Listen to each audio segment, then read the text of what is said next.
여러분 안녕하십니까, 진성호입니다. 지금 조국 장관과 관련해서 광화문에 난리가 났습니다. 수없이 많은 인파들이 거리로 나왔습니다. 조국 사퇴하라고.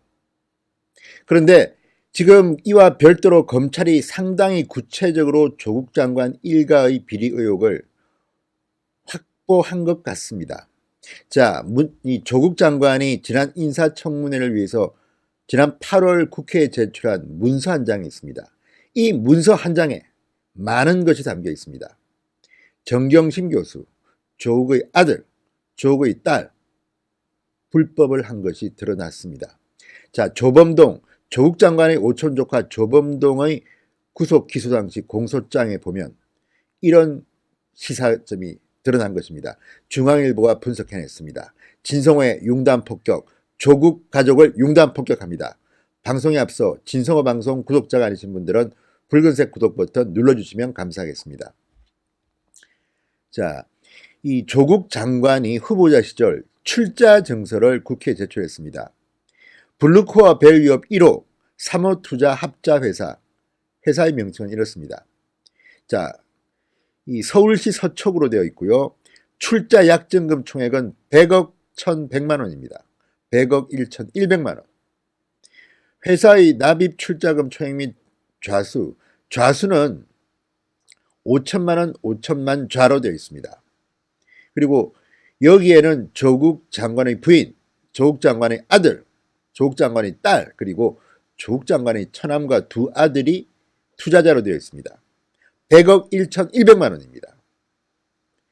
자, 그런데 이 한 장의 문서 속에 많은 것이 함축되어 있습니다. 검찰은 조범동의 공소장에 나온 이 블루코어 밸류업 1호의 출자 사항이 금융당국에 허위로 보고된 점을 확인했습니다. 허위로 보고한 것입니다. 자, 2017년 5월입니다. 정경심 교수는 조범동에게 펀드에 출자하고 싶다 이렇게 제안했습니다. 조국 장관이 청와대 민정수석으로 임명된 직후입니다. 그리고 두 달 뒤 그해 7월 코링크피에 조국 장관 일가는 14억 원을 투자하기로 합니다. 그런데 투자 약정금은 100억 1,100만 원입니다. 허위로 기재된 정관에 도장을 꽉 찍습니다. 정경심은 조범동으로부터 투자 약정금에 대한 설명을 들었다고 합니다. 자, 조범동은 자본시장법에 따라서 출자 약정액을 14억 원으로 금융위원회에 보고했어야 합니다. 이거는 자본시장법에 규정된 겁니다. 그런데 100억 1,100만 원으로 부풀려서 허위로 보고했습니다. 대외적으로 이 펀드 규모를 과장하려고 했던 것으로 보입니다. 어쨌든 딱 걸렸습니다. 14억 원을 투자해놓고 100억 1,100만 원이라고 출자증서에 기재했습니다. 그리고 이것을 회사 이름으로 신고를 한 겁니다. 자, 그러면 이 문서에 이 도장을 찍은 사람들은 어떤 처벌을 받을까요? 자, 조범동의 공소장에는 이렇게 되어 있습니다. 정경심 교수와 그의 동생 정모 씨는 자신들이 실제 투자하는 14억 원 규모의 새로운 펀드를 결성하는 게 아니라는 것을 이미 인식했다. 그러니까 14억 원을 투자하면서 100억 1,100만 원으로 적은 것을 이것을 알고 이렇게 적었다는 겁니다. 자, 지금 그렇지만 검찰은 이 공소장에 정경심을 공모관계라고 쓰지 않았습니다. 왜? 컨닝을 못하게 하게 된 겁니다. 이미 조범동을 구속 기소하는 데는 이 정도만 써도 되기 때문에 구체적으로 정경심과의 공모관계, 공범관계에 대해서는 생략해버렸습니다. 이걸 적게 되면 정경심의 변호사들이 이걸 보고 대응을 하게 돼 있습니다. 그래서 정경심 씨 측이 컨닝을 못하도록 검찰은 영악스럽게도 이렇게 적은 겁니다. 그렇지만 분명한 것은 이 문서에 많은 것이 포함되어 있습니다. 100억 1,100만 원이라고 분명히 썼습니다. 그런데 실제로는 14억 원을 투자했다고 조국 장관도 본인 입으로 말했습니다. 그렇다면 이것은 자본시장법 위반인 겁니다. 자, 그러면 누가 처벌받을까요? 자, 특수부 검사 출신 변호사는 중앙일보와의 통화에서 정경심이 허위 투자 약정에 대해 알고 있었던 것으로 보인다. 펀드 운용 사항을 보고할 의무가 있는 조범동뿐만 아니라 이를 함께 논의한 정경심 교수도 공범으로 처벌받을 수 있다. 자본시장법상 허위보고는 징역 1년 선고가 가능합니다. 그러면 그 다음 함께 투자자로 들어가 있는 조국의 아들, 조국의 딸은 어떨까요? 자, 각각 5천만 원씩 투자를 했습니다. 그런데 이 문서에는, 이 정서에는 3억 5,500만 원을 투자 약정한 것으로 되어 있습니다. 자, 여기에 대해서 검찰은 수사를 진행하고 있습니다. 자본시장법 위반으로 결론을 내렸습니다.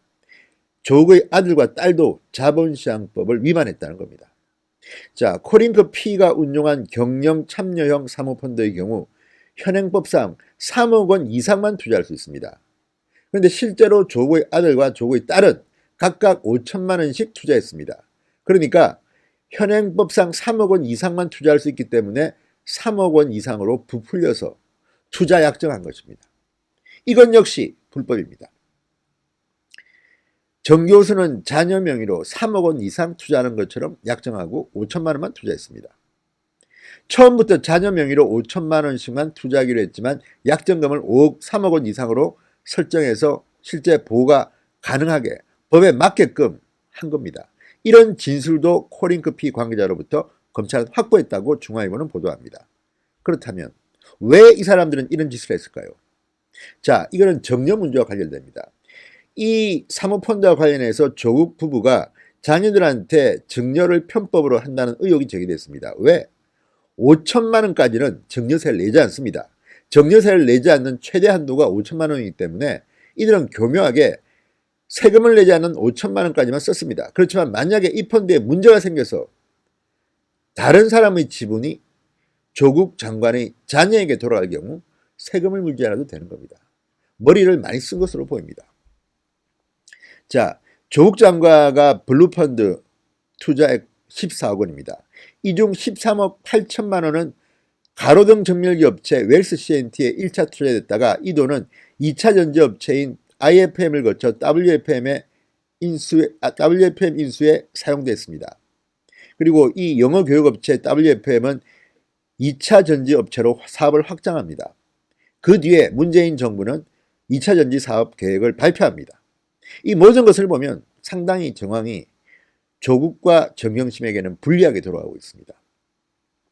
자, 검찰은 조범동이 웰스 CNT로부터 돌려받아 WFM 인수에 쓴 돈 13억 원을 횡령한 것으로 공소장에 썼습니다. 그리고 결국 정경심에게도 돈을 준 것으로 봅니다. 검찰은 정경심이 처음부터 자신의 돈이 배터리 사업에 투자된 것을 알고 있었다는 정황도 확보했습니다. 이미 정경심은 IFM의 사업 설명회에 함께 참석해서 설명까지 들었다고 합니다. 정경심은 처음부터 웰스 CNT가 아니라 배터리 사업에 투자하려고 했습니다. 이 정부의 내부적인 정보를 먼저 알았기 때문일까요? 아무튼 그렇다면 이 문서는 상당히 많은 것을 시사합니다. 돈을 벌기 위한 꿈이 컸습니다. 그렇지만 실제로 투자된 돈은 그렇게 많지 않습니다. 법을 어기면서까지 아들, 딸, 아내가 동원돼서 이런 불법을 저지른 것으로 보입니다.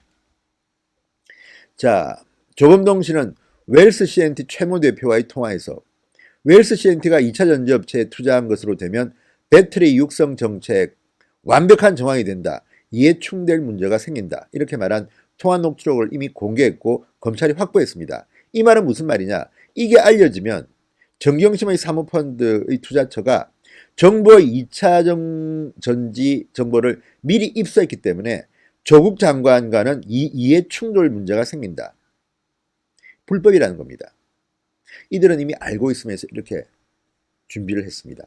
자, 100억 1,100만 원의 약정, 이 문서, 증서 하나가 이제 조국 일가 전체를 흔들 것으로 보입니다. 아내 정경심뿐만 아니라 아들과 딸도 불법의 현장에 있었던 것으로 보입니다.